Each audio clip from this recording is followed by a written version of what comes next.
My name is Youssef Hassan. I'm 19 years old, and on March 14th, 2025, for a few moments, I left this world. That day, a bomb fell so close to me that my heart stopped beating. The doctors called it clinical death, but I now know that what I experienced goes far beyond what science can explain. I lived in Gaza with my mother Amina, my father Samir, and my little sister Layla, who is 8 years old. Like many teenagers here, my days were centered around school, laughing with friends in the ruins of an improvised soccer field, and trips to the nearby bakery to get warm bread.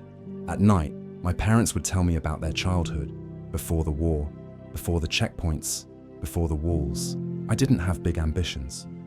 I just wanted to finish my studies, make Layla smile, and bring back something to help my parents. All that seemed normal, as long as you didn't know anything else. It was a Saturday. The sky was grey, heavy with dust that dimmed the sun even more. I had gone to get bread. On the street, the smell of charcoal from a nearby barbecue mixed with the smoke of a burning tire. I handed the bread to my mother.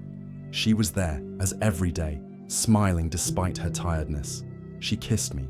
A few minutes later, as I was coming back, everything changed. A hellish noise, an explosion, a sharp pain, my head hitting the ground, a bitter taste in my mouth. I don't remember exactly what happened. I only know everything went silent and black. I found myself floating. I saw my body lying on the ground, dust everywhere, the plume of smoke, panicked people. My sister crying, trembling. My father calling my name, his voice shaking. My mother collapsing. I was there, but outside my body. I didn't feel the pain. I was detached, yet peaceful. The screams were far away. The sirens never came. The confusion, the chaos. Everything seemed filtered, as if seen through thick glass.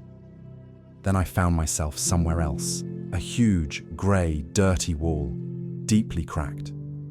On its bricks, words: vengeance, blood-soaked, I accuse, freedom stolen. Every scratch on the stone told a story of pain. I saw faces, children, women, men, carved as if so they wouldn't be forgotten. The sky was strangely calm. No birds, no whispers, just this wall. It towered over me. I wanted to step back but couldn't move. Then he appeared, sitting on a simple step near the wall, bathed in a soft light. He wore a white tunic like those in pictures, but his clothes seemed to glow as if made of light. He had a black beard, long, almost black, hair, and a look so peaceful that tears fell from my eyes without warning. He didn't speak right away. He saw me. The recognition in his eyes stopped time.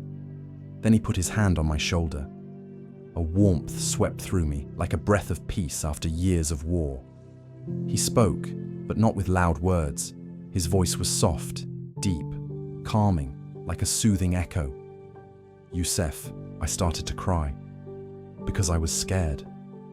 Because I had seen all that we were losing. Because I loved my homeland despite everything. I didn't know what to say. Am I dead? I asked, my voice breaking. He looked at me and answered, your body rests, but your heart is more awake than ever. I felt small, fragile, vulnerable. He brought his face closer to mine. You saw this wall. It's built from anger, fear, pain. It's not just made of stone. It's in hearts. The wall trembled. The scene changed. I found myself above Gaza, then Jerusalem, then all of the Middle East. The tear gas, evacuations, armed men on rooftops, ambulances, mothers crying. The voice of Christ explained, look, here, a missile hits a house. There, a hostage. Over there, a child. Because we refuse to forgive. Because we no longer see the other as brother, as sister. I saw these scenes, but I also relived them. I felt those emotions. It was unbearable and yet deeply necessary. Then I saw another wall. Not stone this time, but an invisible wall. Mental barriers preventing dialogue, forgiveness, openness. A wall made of hatred, ancient fears, pride. That wall is the real one. It comes before the stone wall. Christ took my hand. The light tightened around me. He said, "This wall is built of hatred. It will fall when we stop writing our pain on it and start carving forgiveness." I looked at him, confused. But how do you carve forgiveness? How do you convince those who have lost everything they had? His gaze became intense, but full of kindness. By starting with yourself, by refusing to be trapped by anger, by reaching out to your enemy, even when they do not take your hand, by praying for those who destroy, not so they are punished, but so they see their humanity. Then the light grew.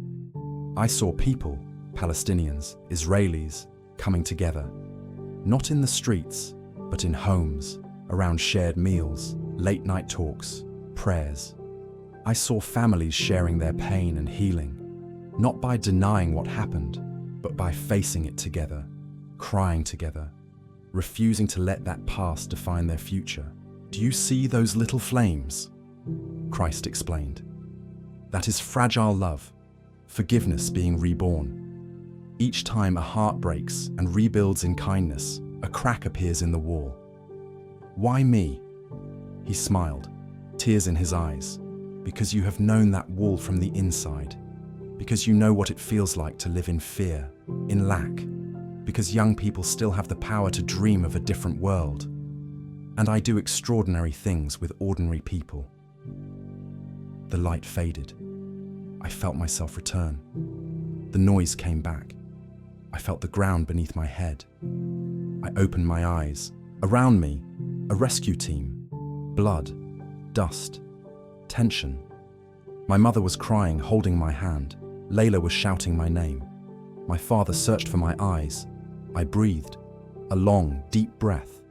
I was alive, but I knew I was no longer the same person. I remembered the words, the stone in my pocket. I looked at it, engraved with the word peace, given by a kind neighbor a few days before. Then I remembered the peace I had felt, the peace I still feel now. Christ comes back in my thoughts.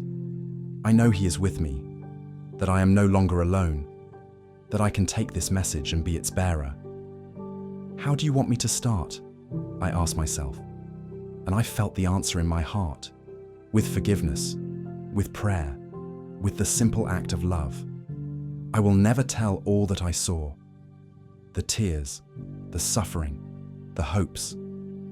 But I can tell you this, the wall of hatred, whether made of stone or in our hearts, can fall. It won't be easy, but forgiveness, prayer, love, even in secret, even in a simple smile to a neighbor, are revolutionary acts. Every time you choose to forgive, you open a breach. Every time you pray for those who hurt you, you move your heart toward peace. You destroy a stone. This wall is built of hatred. It will fall when we stop writing our pain on it and start carving forgiveness.